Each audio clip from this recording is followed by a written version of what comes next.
عليكم ورحمة الله وبركاته. الحمد لله والصلاة والسلام على رسول الله وعلى آله وأصحابه عباد الله أما بعد. فقد قال الله تعالى في كلامه القديم الفرقان المجيد: أعوذ بالله من الشيطان الرجيم بسم الله الرحمن الرحيم فقرأوا ما تيسر من القرآن صدق الله العظيم. قال النبي صلى الله عليه وسلم: خيركم من تعلم القرآن وعلمه، أو كما قال عليه الصلاة والسلام.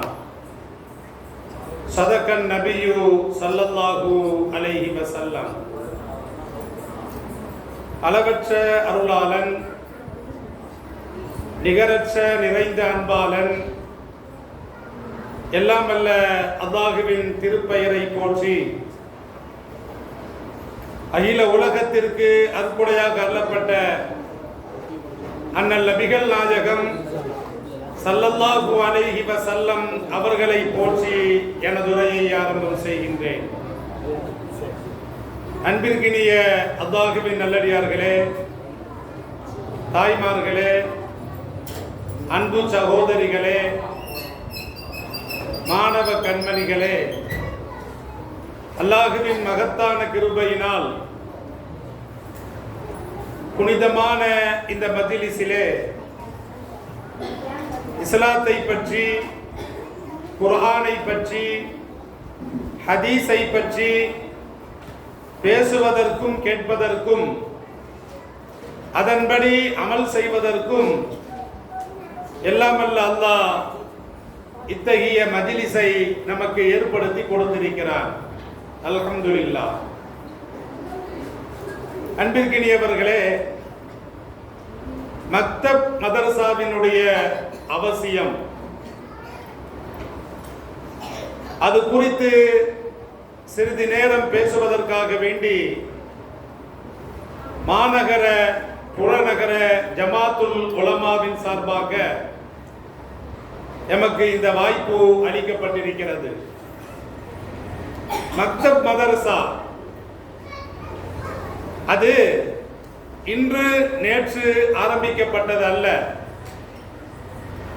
இந்தியாவிலே 1000 ஆண்டு காலம் ஆங்கிலேயர்கள் வருகைக்கு முன்பதாக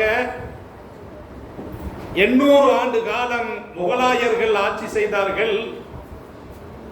அப்போ 1000 ஆண்டு காலம் மக்தப் மதரசா என்பது தொன்று தொட்டு வரக்கூடிய ஒரு சிறப்பான ஒரு கல்விக்கூடமாக நமது தேசத்திலே செயல்பட்டு வந்தது. அதற்கு முன்னால் நாம் செல்ல வேண்டும் என்று சொன்னால் 1400 ஆண்டுகளுக்கு முன்பதாக எம் பெருமான் ஸல்லல்லாஹு அலைஹி வஸல்லம் அவர்கள் கொண்டு வந்த அந்த கல்வி திட்டம் என்பதுதான் மக்தப் மதரசா, மதரசத்துல் குல்லியா, ஜாமியா.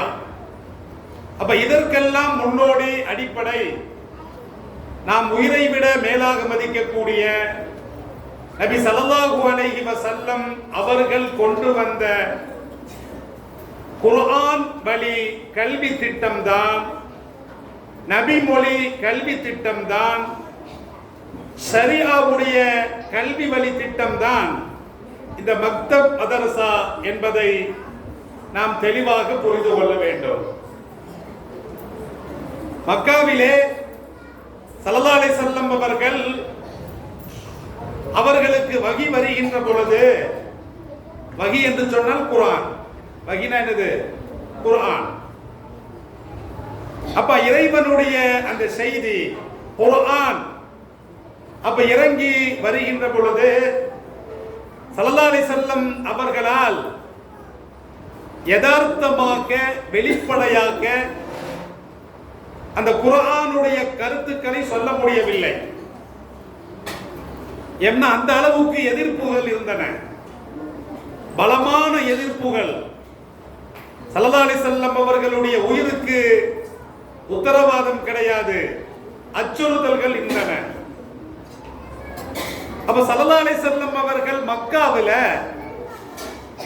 தமக்கு இறங்கக்கூடிய அந்த வஹியை, அந்த செய்தியை, அந்த குர்ஆனை எப்படி சொல்லுவது, யாரிடத்தில் சொல்லுவது, எந்த இடத்தில் சொல்லுவது என்று அவர்கள் யோசித்த பொழுதுதான் அர்க்கம் ரலியல்லாஹு அன்ஹு அவர்களுடைய வீட்டை தான் எம்பெருமான் ஸல்லல்லாஹு அலைஹி வஸல்லம் அவர்கள் மக்காவிலே கல்வி கூடமாக பயன்படுத்தினார்கள். மறைமுகமாக வருவான், யாருக்கும் தெரியாமல், குறைஷிகளுக்கு தெரியாமல், குஃபார்களுக்கு தெரியாமல் மறைமுகமாக அர்க்கம் ரலியல்லாஹு அன்ஹு அவர்களுடைய வீட்டிற்கு வந்துதான் இந்த கல்வியை மக்காவில் நபியை ஏற்றுக்கொண்ட அந்த நபித்தோழர்கள் குர்ஆனை, குர்ஆனுடைய கல்வியை, ஷரியாவை அர்க்கம் ரலியல்லாஹு அன்ஹு அவர்களுடைய வீட்டில் தான் கற்றுத் தேர்ந்தார்கள். இது மக்காவில் இருக்கக்கூடிய நிலைமை. அப்ப மக்காவில் நிலைமை கொஞ்சம் கொஞ்சமாக சீராகின்ற பொழுது ஸல்லல்லாஹு அலைஹி வஸல்லம் அவர்கள் தமது அழைப்பு பணியை, தமது மார்க்க கல்வியை வெளிப்படையாக சொல்ல வந்தார்கள். இது ஒரு காலகட்டம். இருந்தாலும் கூட ஸல்லல்லாஹு அலைஹி வஸல்லம் அவர்களுக்கும் நபி தோழர்களுக்கும் சத்திய இஸ்லாத்தை ஏற்றுக்கொண்டதின் காரணமாக பல கொடுமைகளுக்கு ஆளாக்கப்பட்டார்கள். சுதந்திரமாக இந்த மார்க்கத்தை அவர்களால் பின்பற்ற முடியவில்லை, குர்ஆனை அவர்களுக்கு போதிக்க முடியவில்லை. அப்ப ஸல்லல்லாஹு அலைஹி வஸல்லம் அவர்களுக்கு ஹிஜ்ரத்துடைய வாய்ப்பு வந்தது. ஹிஜ்ரத்துடைய அந்த வாய்ப்பு வருவதற்கு முன்னால் ஏற்கனவே மக்காவிலிருந்து மதீனாவிற்கு ஸல்லல்லாஹு அலைஹி வஸல்லம் அவர்கள் அவர்களுடைய வருகைக்கு முன்னால் சில நபி தோழர்கள் மதீனாவுக்கு சென்றிருக்கிறாங்க. அதிலே குறிப்பிடத்தக்க ஒரு சஹாபி முஸ்அப் பின் உமைர் ரலியல்லாஹு அன்ஹு அவர்கள். அப்ப இவர்கள் தான் மதீனாவில் என்ன செஞ்சாங்க அப்படின்னா, வீட்டில் போய் அந்த மார்க்க கல்வியை, குர்ஆனை கற்றுக் கொடுத்தார்கள். இப்ப நம்ம ஏரியாவில் மதரசாவுக்கு வந்து படிக்கக்கூடிய சில பெண்மணிகள், குழந்தைகள் இருப்பாங்க.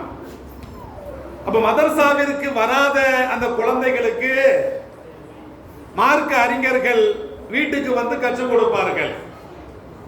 அப்ப இப்படிப்பட்ட ஒரு திட்டத்தை என் பெருமான் ஸல்லல்லாஹு அலைஹி வஸல்லம் அவர்கள் முஸ்அப் பின் உமைர் ரலியல்லாஹு அன்ஹு அவர்களின் மூலமாக மதீனாவிலே தொடங்கினார்கள். அப்ப அவர்தான் மார்க்க கல்வியை, அடிப்படையான கல்வியை அப்ப மதீனாவில் இருக்கக்கூடிய அந்த மக்களுக்கு முஸ்அப் பின் உமைர் ரலியல்லாஹு அன்ஹு அவர்கள் கற்றுக் கொடுத்தார்கள். அப்ப ஸல்லல்லாஹு அலைஹி வஸல்லம் அவருடைய வருகை, மதீனாவிற்கு வருகின்ற பொழுது ஸல்லல்லாஹு அலைஹி வஸல்லம் அவர்கள் மஸ்ஜிது நபவியை அங்கே கட்டுகிறான். அந்த மஸ்ஜிது நபவியினுடைய அந்த திண்ணை தான் இந்த மார்க்கத்தினுடைய, மார்க்க கல்வியினுடைய, இந்த அடிப்படையான கல்வியினுடைய அஸ்திவாரமாக, கேந்திரமாக திகழ்ந்தது. 70க்கும் அதிகமான திண்ணை தோழர்கள். அதிலே குறிப்பிடத்தக்க ஒரு மாணவர் அபூ ஹுரைரா ரலியல்லாஹு அன்ஹு அவர்கள். அப்ப அபூ ஹுரைரா ரலியல்லாஹு அன்ஹு அவர்கள் அந்த திண்ணை தோழர். அந்த திண்ணையில், அந்த மதரசாவில் ஸல்லல்லாஹு அலைஹி வஸல்லம் அவர்களை ஆசிரியராக ஏற்றுக்கொண்டு அப்ப குர்ஆனையும் ஹதீஸையும் அவர்கள் கற்றுத் தேர்கிறார்கள். ஏராளமான நபிமொழி செய்திகளை இந்த சமுதாயத்திற்கு வழங்கி இருக்கிறாங்க. இப்படி இந்த மார்க்கத்தினுடைய அஸ்திவாரம், இந்த மார்க்க கல்வியினுடைய அடிப்படையான அம்சங்கள் மக்காவில் இருந்தது. அதற்கு பிறகு மதீனாவில் பரிணாமம் அடைந்தது. இப்படியே நாம் தொன்று தொட்டு வரலாறுகளை நாம் பார்க்கின்ற பொழுது ஸல்லல்லாஹு அலைஹி வஸல்லம் உடைய காலத்திற்கு பிறகு சஹாபாக்கள் எல்லாம் இந்த மார்க்கத்தை, மார்க்க கல்வியை, இறைவனுடைய செய்தியை அப்ப உலகத்தினுடைய 8 திசைகளுக்கும் எடுத்துரைக்க வேண்டும் என்பதற்காக வேண்டி சில நபித்தோழர்கள் எல்லாம் பல நாடுகளுக்கு பிரயாணப்பட்டார்கள். அப்படி அரபிகளும் பிரயாணம் செய்து வந்தார்கள், நபித்தோழர்கள் வந்தார்கள். இப்படி குறிப்பிடத்தக்க ஒரு அம்சம் என்னவென்று சொன்னால், கேரளாவில் மலபார் இருக்குது. கேரளாவில் மலபார், அங்கிருந்து தாபியின்கள், தபக தாபியின்கள், நபித்தோழர்கள், அப்ப இவர்கள் எல்லாம் வியாபார நிமித்தமாக வருவார்கள், கடல் மார்க்கமாக, அல்லது மற்ற மக்களுக்கு கல்வியை போதிக்க வேண்டும் என்ற நிமித்தமாகவும் வந்தார்கள். இப்படி இவர்களுடைய வருகை இந்தியாவை நோக்கி வந்த பொழுது கேரள கடற்கரையோரம் மலபாரில் அவர்கள் மக்தபை ஆரம்பித்தார்கள். வரலாறு கூறுகிறது. இப்படி இந்த மார்க்கத்தினுடைய அடிப்படையான கல்வி, அதனுடைய கேந்திரம், கூடாரம் என்பது மக்தப். அது எப்படியெல்லாம் வருகை புரிந்தது, ஆரம்பத்தில் எப்படி இருந்தது, இப்படியே பரவுகிறது. நாம் தமிழகத்தை சார்ந்தவர்கள். அப்ப நமது தலைநகரம் சென்னை. ஆரம்பத்தில் என்ன இருந்துச்சு? மதராஸ், மெட்ராஸ், மதராசப்பட்டினம், அப்படிதானே? நீங்க இந்த மண்ணடி பகுதிகளுக்கு நீங்கள் சென்றீர்கள் என்று சொன்னால் மூர் தெரு என்ற ஒரு தெரு இருக்கிறது. மூர்கள் அப்படின்னா அரபு நாடுகளில் இருந்து வந்த அரபிகள். அப்ப அவர்கள் அந்த இடத்திற்கு வந்ததின் காரணமாக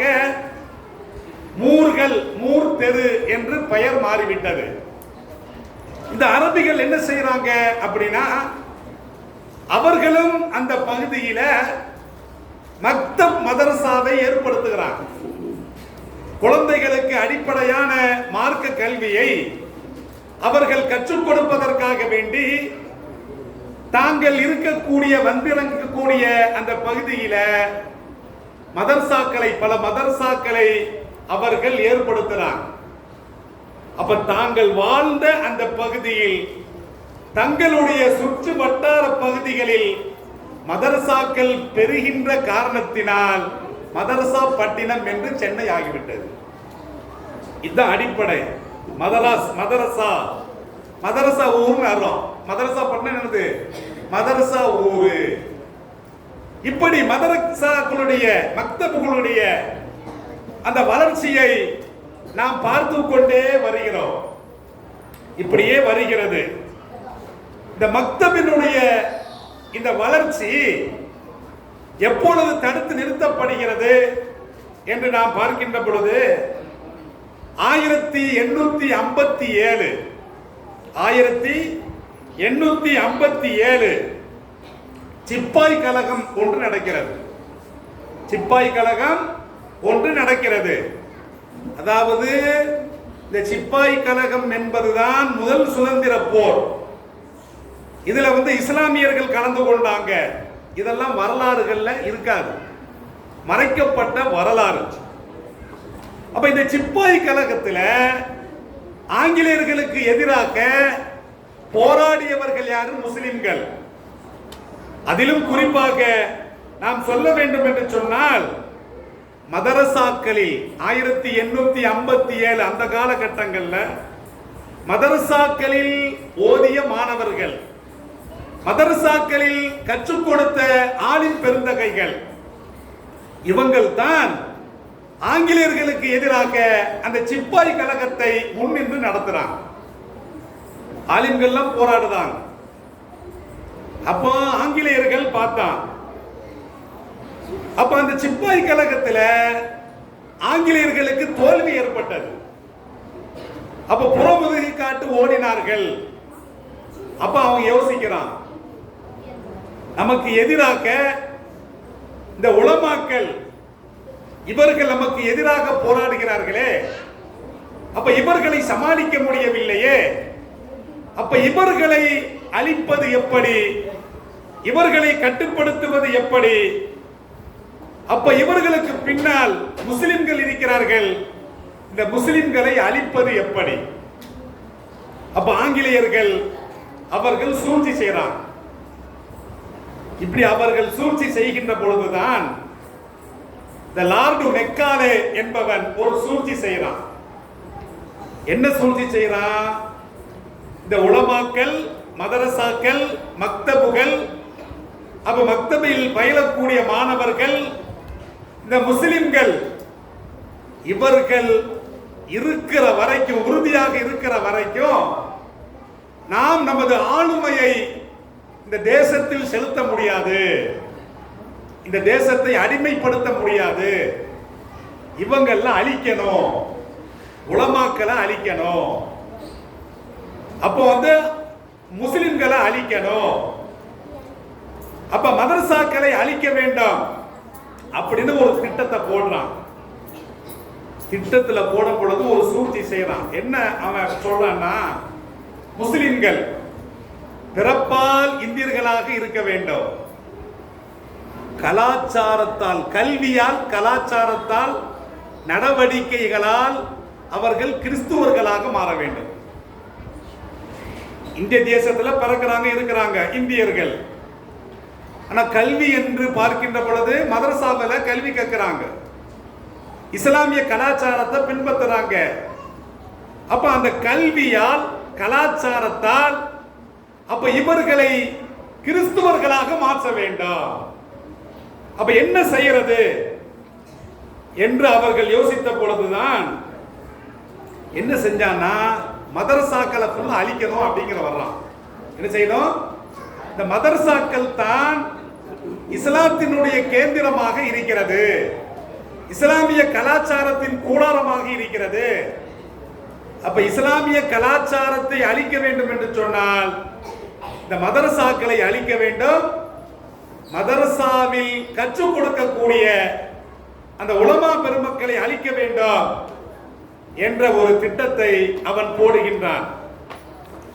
அதற்காக பல முஸ்லிம்கள் கொல்லப்பட்டார்கள், பல உலமாக்கள் கொல்லப்பட்டார்கள், இஸ்லாமியர்களுடைய அந்த அந்த வியாபார ஸ்தலங்கள் சூறையாடப்பட்டன, இஸ்லாமியர்களுடைய டெஸ்டுகள், அறக்கட்டளைகள் எல்லாமே சூறையாடப்பட்டு பிரிட்டிஷ்காரர்கள் தங்களுடைய கைவசம் எடுத்துக் கொள்றாங்க. இன்னைக்கு இந்த வக்ஃபு சொத்துக்களை ஆட்டை போடணும்னு இந்த பாசிச அரசு துடிக்கிறதா இல்லையா? இதே போன்றுதான் அன்றைய பிரிட்டிஷ்காரர்கள் இஸ்லாமியர்களுடைய சொத்துக்களை சூறையாடினார்கள், அபகரித்தார்கள், அறக்கட்டுகளை அபகரித்தார்கள், மதரசாக்களை அவர்கள் என்ன செஞ்சாங்க? அவர்கள் அழித்தார்கள்.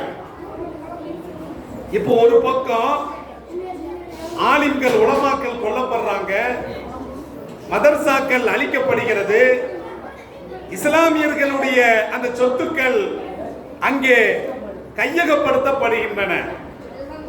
அப்ப உலமாக்கள் யோசிச்சாங்க, அப்ப இப்படியே போனா இது ரொம்ப பாதிப்பை ஏற்படுத்தும் என்று நினைத்து உலமாக்கள் என்ன அந்த சதிக்கு ஒரு மாற்று திட்டமாக அவர்கள் கண்டுபிடித்த திட்டம் என்ன தெரியுமா? இந்தியாவில் வாழக்கூடிய இஸ்லாமியர்கள் பிறப்பால் இந்தியர்கள், கல்வியால், கலாச்சாரத்தால் அவர்கள் முஸ்லிம்கள். அப்ப என்ன செய்யணும் அப்படின்னா, அப்ப மக்தப் மதரசாக்களை ஏற்படுத்த வேண்டும் என்ற ஒரு சிந்தனை ஏற்படுத்தினார். மக்தபுகள் இடிக்கப்படக்கூடிய அந்த காலத்தில் உலமாக்கள் அவர்களுடைய சிந்தனையில் தோன்றியது, பிறப்பால் இந்தியர்கள், கல்வியால் மக்தபுல தான் கல்வி கற்க வேண்டும், அந்த கல்வி சொல்லக்கூடிய கலாச்சாரத்தை பின்பற்ற வேண்டும், கல்வி கலாச்சாரத்தால் அவர்களை முஸ்லிம்களாக நடத்த வேண்டும் என்பதற்காக வேண்டி அவர்கள் இந்தியாவில் முன்னோர்களான உலமாக்கள் போட்ட அந்த விதைகள் தான் இந்த தெற்குப்பட்டியில் இருக்கக்கூடிய மதரசா வரைக்கும் அந்த விருட்சம் தான் அது. இப்படி செல்லுகிறது. ஒரு 19ஆம் நூற்றாண்டில், அதாவது லண்டன் நாடாளுமன்றத்தில் ஒரு விவாதம் நடைபெறுகிறது. அந்த விவாதத்தினுடைய பொருள் என்ன அப்படின்னா, இந்திய முஸ்லிம்களை எப்படி அழிப்பது என்ற விவாதம். லண்டன் நாடாளுமன்றத்தில் இந்த விவாதம் நடைபெறுகிறது. இப்படி நடைபெறுகின்ற பொழுது அந்த சமயத்தில் பிரதமராக, பிரிட்டிஷ் பிரதமராக இருந்தவன் கிளார்சன் என்பவன். அவன் என்ன சொல்றான் தெரியுமா? அந்த லண்டன் நாடாளுமன்றத்தில் இந்த ஒரு குர்ஆன் பிரதியை எடுத்து இப்படி காட்டுறான்.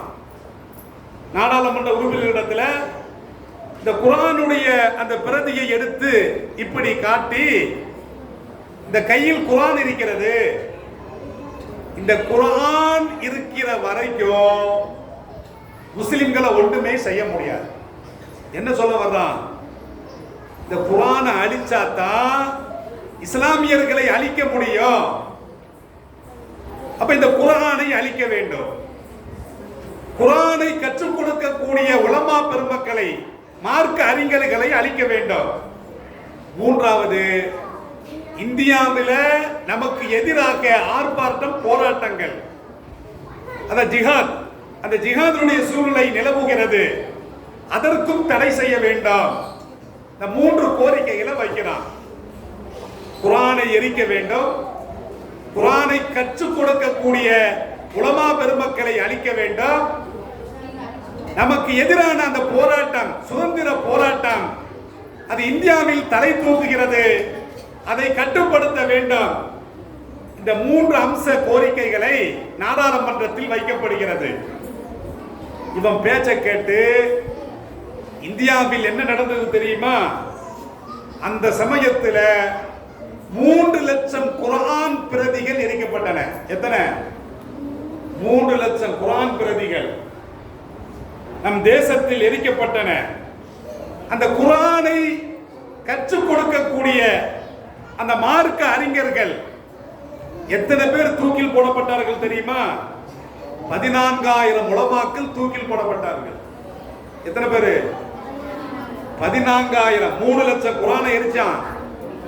14,000 உலமா பெருமக்கள் அவர்கள் தூக்கில் போடப்பட்டார்கள். இப்படி இந்த சமயத்தில் இஸ்லாத்தை அழிக்கிறார்கள், இஸ்லாமிய கலாச்சாரத்தை அழிக்கிறார்கள் என்ற ஒரு கால சூழ்நிலை வந்த பொழுதுதான் ஒவ்வொரு இடத்திலும் மக்தபுகள், மதரசாக்கள் பெறுகின்றன. 1857 வேலூரில் பாக்கியாத்து சாலிஹாத், இந்த பாக்கவின் சொல்றாங்களா இல்லையா, பாக்கியாத்து சாலிஹாத் என்ற அந்த மதரசா உருவாக்கப்படுகிறது. இதனுடைய பின்னணியில 1866 வட இந்தியால உத்தரப்பிரதேசத்தில் தேவ்பந்த் என்ற அந்த ஊர் இருக்கிறது. அந்த தேவ்பந்த் என்ற அந்த ஊர்ல தாருல் உலூம் என்ற ஒரு மதரசா உருவாகிறது. இப்படி இந்தியா முழுவதும், தமிழகம் முழுவதும் நூற்றுக்கணக்கான மக்தப் மதரசாக்கள், நூற்றுக்கணக்கான மதரசாக்கள் இதன் பின்னணியில் தான் இப்படி உருவாகுதா? அப்ப திரும்பவும் யோசிக்கிறான், என்னடா ஏகப்பட்ட மதரசாக்கள் வருது, ஏகப்பட்ட மக்தபுகள் இந்தியாவில் தோன்றுகிறது. அப்ப அவர்கள் பிறப்பால் இந்தியர்களாக இருந்தாலும் கூட கலாச்சாரத்தால், கல்வியால் அவர்கள் இஸ்லாத்தை கடைபிடிக்கிறார்களே, என்ன செய்யறது? அவன் போட்ட திட்டம் தான் ஸ்கூல ஆரம்பிக்கிறது. நல்ல கவனிச்சுக்கணும். அப்போ ஸ்கூல ஆரம்பிக்கிறான். அப்ப ஸ்கூல ஆரம்பிச்சு, அதாவது அந்த மார்க்க கல்வி, ஆரம்பத்தில் மார்க்க கல்வி எல்லா கல்வியும் கொஞ்சம் கொடுத்தாங்க. நம்ம பிரிக்க வேண்டிய அவசியம் இல்லை. உலக கல்வி மார்க்க கல்வின்னு பிரிக்க வேண்டிய அவசியமே இல்லை. மதரசாவிலேயே உலகத்திற்கு தேவையான கல்வியும் கற்றுக் கொடுக்கப்பட்டது, மார்க்க கல்வியும் கற்றுக் கொடுக்கப்பட்டது. நல்ல கவனிச்சுக்கிடணும். இந்த கல்வியிலிருந்து திசை திருப்ப வேண்டும் என்பதற்காக ஆங்கில வழ கல்வி பிரிட்டிஷ்காரர்களால் ஆரம்பிக்கப்பட்டது. எல்லாம் அங்க போனா. நல்ல கவனிச்சுக்கணும். மக்தப் மதரசாவிலிருந்து இவர்களுடைய கவனம் இப்படியே இங்கே சென்று விட்டது. அப்ப என்ன செய்வாங்கன்னா, சரி பகல்ல ஸ்கூலுக்கு போறோம், காலையில சுபஹ் தொழுகையில் இருந்து ஒரு 8 மணி வரைக்கும் மக்தப் மதரசா நடந்துச்சு. சாயங்காலம் ஸ்கூலுக்கு போயிட்டு வருவோம். அசர்ல இருந்து மக்ரிப் வரைக்கும் மக்தப் மதரசா. இந்த திட்டம் அப்போது ஆரம்பிக்கப்பட்டது. எப்ப ஆரம்பிச்சது? இப்ப ஆரம்பிச்சது அல்ல. இவன் எல்லாத்தையும் ஸ்கூலுக்கு அனுப்பினானா இல்லையா? அப்போ காலையில் மாலையிலும் இந்த மக்தப் மதரசா என்ற அந்த திட்டம் ஆரம்பிக்கப்பட்டது. அதுக்கு வேட்டு வச்சான். அதுக்கு என்ன செஞ்சான் அப்படின்னா, காலையில டியூஷன் மாலையில டியூஷன் கொண்டு வந்தான். டியூஷனுக்கு அனுப்பிடுவோம். டியூஷனுக்கு அனுப்பியாச்சு அப்படின்னா அப்ப காலையிலையும் வரமாட்டான், மாலையிலையும் ஸ்பெஷல் கிளாஸ், ஸ்பெஷல் டியூஷன். இப்படியே இவர்கள் போட்ட அந்த விதைகளின் மூலமாக இன்னைக்கு என்னாச்சு? இஸ்லாமியர்களில் 103% பேர் தான் மக்தபுக்கே வர்றாங்க. ஒரு காலத்துல இப்ப நாங்கெல்லாம் எங்கிருந்து வந்தோம்? நேரம் மாசாக்கு போயிட்டோமா? மக்தபில இருந்து நாங்க வந்தோம். அதாவது 90% ஆலிம் பெருந்தகைகள் அவர்கள் மக்தப் வழி கல்வியை கற்றுத்தான் மதரசாவில போய் தான் ஆலிம்கள் ஆனாங்க. நாங்களும் அப்படிதான் ஆனோம். அப்ப இதற்கு தடையாக இருப்பது ஆங்கிலேயர்கள், இதற்கு தடையாக இருந்தார்கள். அப்ப என்ன செய்யணும்? 100% தாய்மார்கள் நமது குழந்தைகளை 100% மக்தப் மதரசாவிற்கு அனுப்ப வேண்டும். ஆரம்பத்தில் கல்வி என்பது எப்படி இருந்துச்சு அப்படின்னா பொதுவாக இருந்துச்சு. இந்தியாவினுடைய 3வது பிரதமர் லால் பகதூர் சாஸ்திரி மதரசா கல்வியில தான் கத்துக்கிட்டாரு. ஆரம்பத்தில் மதரசா கல்வி எல்லாத்தையும் போட்டது. இஸ்லாமியர்களுக்கு குர்ஆனையும் கற்றுக் கொடுத்தது, உலக விஷயங்களையும் கற்றுக் கொடுத்தது. ஏன் 1000 ஆண்டுகள் இந்த மக்தப் மதரசா, இந்த மார்க்க கல்வி இருந்தது என்று சொன்னால், ஆங்கிலேயம் வந்த பிறகுதான் ஆங்கில கல்வி கிடைச்சது. ஆங்கிலேயர்களுக்கு முன்னால் கல்வி கிடைக்கல. உயர் சாதியினருக்கு தான் கல்வி, உயர் சாதியினருக்கு தான் இந்தியாவில் கல்வி வழங்கப்பட்டது. தாழ்த்தப்பட்டவர்களுக்கோ பிற்படுத்தப்பட்டவர்களுக்கோ இந்தியாவில் கல்வி கிடையாது. கல்வி என்பது ஒரு தனியார் சொத்தாக, பிராமணர்களுக்கு மாத்திரம் சொத்தாக பயன்படுத்தப்பட்டது. அப்ப இஸ்லாமியர்கள் தான் எல்லோருக்கும் கல்வி கிடைக்க வேண்டும் என்பதற்காக வேண்டி முஸ்லிமோ இந்து யாரையும் பார்க்காம எல்லோருக்கும் மார்க்க கல்வியை கொடுத்தாங்க, உலக கல்வியை கொடுத்தாங்க. அப்ப 1000 ஆண்டுகள் இந்த மக்தப் கல்வி இருந்தது. இந்த கல்வியில் பல முஸ்லிம் அல்லாதவர்களும் கற்றுக்கொண்டார்கள். அடிப்படையான காரணம், இந்த தேசத்தில் கல்வி மறுக்கப்பட்டது. எல்லா மக்களுக்கும் கல்வி மறுக்கப்பட்டது. இஸ்லாம் கொடுத்தது. மக்தபின் மூலமாக எல்லா மக்களுக்கும் கல்வியை கொடுத்தது. ஆங்கிலம் வந்தான். அந்த கல்வியை பறிப்பதற்காக பல சூழ்ச்சிகளில் ஈடுபட்டார்கள். ஆனால் காலம் கடந்து இந்த கல்வி கியாமத் நாள் வரைக்கும் இருக்கும் என்பதிலே எவ்வித சந்தேகமும் கிடையாது. அப்ப இந்த கல்வியின் மூலமாக நீங்கள் குர்ஆனை கற்றுக்கொள்கிறீர்கள். ஒரே ஒரு விஷயம்,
அப்ப மார்க்கத்தினுடைய இந்த கல்வி என்பது, இப்ப நீங்க காலேஜுக்கு போறீங்க, அந்த கல்வியை நீங்க கற்றுக்கொள்றீங்க. அந்த கல்வியை கற்றுக்கொண்டால் உங்களுக்கு வேலை வாய்ப்புகள் கிடைக்கும். அழகான வேலை வாய்ப்புகளை பெறக்கூடிய கல்வி. ஆனால் இஸ்லாம் சொல்லக்கூடிய இந்த கல்வி என்பது பயனுள்ள கல்வி, நல்ல மனிதர்களை உருவாக்கக்கூடியது, ஒழுக்கமுள்ள பெண்களை உருவாக்கக்கூடியது, ஒழுக்கமுள்ள ஒரு சமுதாயத்தை உருவாக்கக்கூடிய இந்த கல்வி. எல்லா கல்வியும் நமக்கு தேவை. ஆனால் அடிப்படையானது என்னது? குர்ஆன் வழி கல்விதான். அங்கே ஒழுக்கம் கிடையாது, அங்கே சம்பாதிப்பதற்கான கல்வி.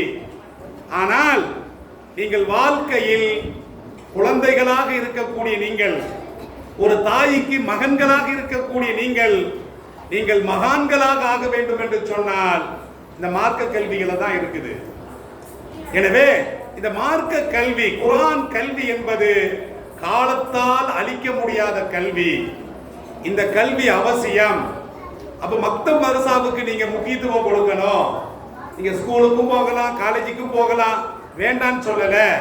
ஆனால் மார்க்கத்தினுடைய அடிப்படை, ஏகத்துவத்தினுடைய அடிப்படை, இறைவன்னா யாரு, இஸ்லாம்னா யாரு, ஸல்லல்லாஹு அலைஹி வஸல்லம் அவர்கள்னா யாரு என்ற ஒரு அடிப்படையான ஒரு கல்வி உங்களிடத்துல இருந்தா உங்களுடைய ஈமானை யாராலும் பறிக்க முடியாது.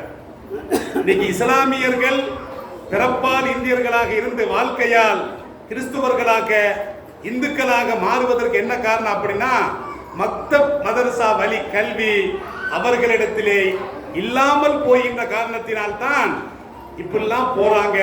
எனவே இன்ஷா அல்லாஹ் இந்த அடிப்படையான இந்த கல்வியை நாம் சிறு குழந்தைகளுக்கு நாம் கல்வி கொடுக்க வேண்டாம், அல்லது பருவ வயது அடைந்த பெண்களுக்கும் இந்த கல்வியை கொடுக்க வேண்டாம். அப்ப தாய்மார்களுக்கும் இந்த கல்வி போய் சேர வேண்டாம், எல்லோருக்கும் இந்த கல்வி போய் சேர வேண்டாம்.